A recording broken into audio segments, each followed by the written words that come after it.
दोस्तों, कैसे हैं आप लोग। उम्मीद करते हैं आप लोग अच्छे होंगे। हम लोगों ने एक सीरीज स्टार्ट किया था अप टू द मार्क। ये जितने भी सब्जेक्ट हैं उसके टर्मिनोलॉजी इसमें बहुत सारे हैं, जिसका खास यूज़फुल या संघ लोक सेवा आयोग या राज्य लोक सेवा आयोग मुख्य परीक्षा सामान्य अध्ययन के लिए उसमें आपको बहुत ही मदद करेगी। इसका जो सेगमेंट है द्विपक्षीय एवं अंतर्राष्ट्रीय संबंध है, भारत का भूगोल है, भारतीय राज्य व्यवस्था है, भारतीय इतिहास एवं संस्कृति है, भारतीय अर्थव्यवस्था और कंप्यूटर शब्दावली। इन संदर्भों में बहुत सारे 2 मार्कर्स जो छोटे टर्मिनोलॉजी के जो जिसका व्याख्यान किया जाता है उसके अंतर्गत हम लोग करेंगे। अभी फ़िलहाल हम लोग भारत का भूगोल पे काम कर रहे हैं। चलिए स्टार्ट करते हैं। उसका नेक्स्ट जो आपको ये है पॉइंट है प्रवाल भित्ति। चलिए स्टार्ट करें। प्रवाल भित्ति उष्णकटिबंधीय महासागरीय पारिस्थितिकी तंत्र का छिछला जल है, जिसकी विशेषता अत्यधिक मात्रा में जैविक पदार्थों का उत्पादन तथा समुद्री जीवों की अत्यधिक विविधता है। नेक्स्ट है आपको तटीय प्रवाल भित्ति। इससे प्रवाल बिना लेगुन बनाए तट से जुड़े होते हैं। यह प्रवाल भित्ति की सबसे सामान्य अवस्था है। अगला है 34वां टर्मिनोलॉजी है प्रवाल द्वीप वलम, जिसको एटाल भी बोलते हैं। प्रवालों का वृत्तीय आयोजन जिसके मध्य साधारणतया द्वीप का अभाव होता है। प्रवाल के किनारे पर तार वृक्ष पाए जाते हैं, उसे एटॉल कहते हैं।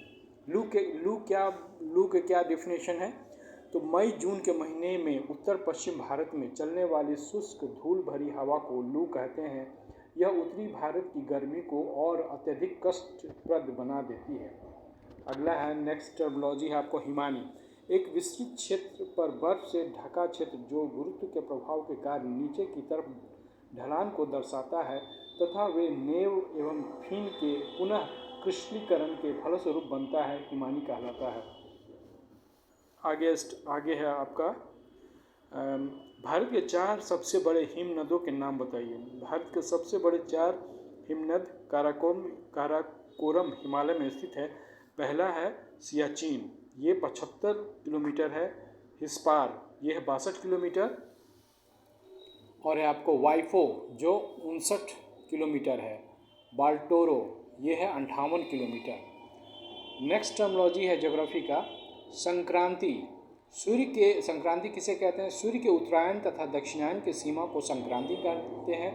कर्क संक्रांति के समय उत्तरी गोलार्ध सूर्य की ओर होती है तथा मकर संक्रांति के समय दक्षिणी गोलार्ध होती है।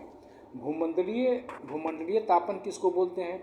मानव द्वारा की गई क्रियाओं द्वारा हुए पर्यावरणीय नुकसान तथा छोड़ी गई अनिष्ट गैसों से पृथ्वी वायुमंडल का तापमान निरंतर वृद्धि कर रहा है, इसे भूमंडलीय तापन कहते हैं। इसके प्रभाव को हिमानियों के पिघलने से सागर तल ऊपर उठता जा रहा है। नेक्स्ट है आपको टर्मिनोलॉजी दक्कन ट्रैप, बहुत ही इंपॉर्टेंट है ये टर्मिनोलॉजी। मेसोजोइक काल के अंत में ज्वालामुखी विस्फोट के कारण महाराष्ट्र तथा दक्कन का भाग लावा से ढक गया। ज्वालामुखी चट्टानों में लावा के मध्य पतली अवसादी परतें हैं। यह भाग दक्कन ट्रैप कहलाता है।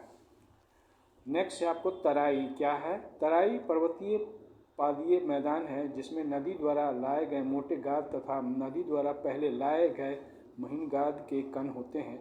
पादीय मैदान का बीमारी मुक्त दक्षिण भाग तराई कहलाता है। उत्तर में गायब हुई नदियां यहाँ पर फिर से सतह पर दिखाई पड़ने लगती है। आज का लास्ट टर्मिनोलॉजी है एस्चुरी। एस्चुरी क्या कहलाते हैं? नदी के मुहाने जहाँ ज्वार का खारा पानी तथा नदी का ताज़ा जल मिलता है, एस्चुरी कहलाता है। एस्चुरी में नदी द्वारा लाए गए गाद की अधिकता होती है। थैंक यू दोस्तों। आपको कैसा लगता है? Please like, comment, subscribe and share. Thank you. Okay, bye.